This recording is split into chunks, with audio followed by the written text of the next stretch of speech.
திமுகவை நீங்கள் எந்த அளவுக்கு விமர்சனம் பண்ணுறீங்களோ அந்த அளவுக்கு வெற்றி வகையை சூட தான் போகிறாங்க. அது நல்லா தெரிஞ்சு போச்சு. நீங்கள் விமர்சனம் பண்ண திமுக இன்னும் மக்கள்கிட்ட போயிட்டு இன்னும் சேரணும்.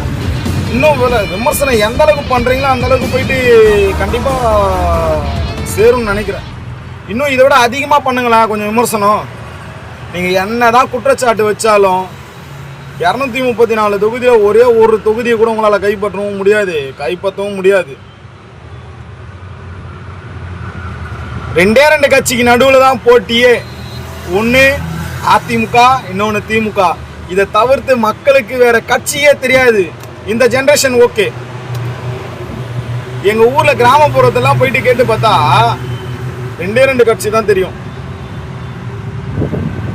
ஒன்று வந்து திமுக, இன்னொன்று அதிமுக. அதுவும் பாருங்க, எங்கள் ஆயெல்லாம் சொல்லும் ரெட்டாலைக்கு போடுவேன், உதயசூரியனுக்கு போடுவேன்னு சொல்லுவாங்க. அவங்களுக்குலாம் என்ன தெரியும்?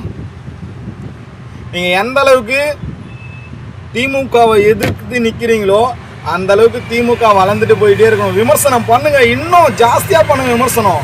இதெல்லாம் கம்மி. ஆனால் இவ்வளோ விமர்சனம் பண்ணுறீங்களே, ஏதாவது ஒரு அமைச்சரோ இல்லை ஒரு எம்எல்ஏவோ உங்களை என்னான்னு கூட கண்டுக்கிறதே இல்லை. பார்த்துங்க, அந்த அளவுக்கு அதை கட்சியாகவே மதிக்கிறதே இல்லை. அதிமுகவா திமுகவா, இது ரெண்டுத்துக்கு நடுவில் தான் போட்டியே. வேற எந்த கட்சிக்கும் போட்டிலாம் இல்லை. அதிமுகவா திமுகவா 2026 மிகப்பெரிய ஒரு வரலாறு படைக்கும். ஆனால் அது திமுகன்றது தெரியும். இருந்தாலும் கண்டிப்பாக இவங்க 2 பேருக்குள்ளே தான் போட்டி.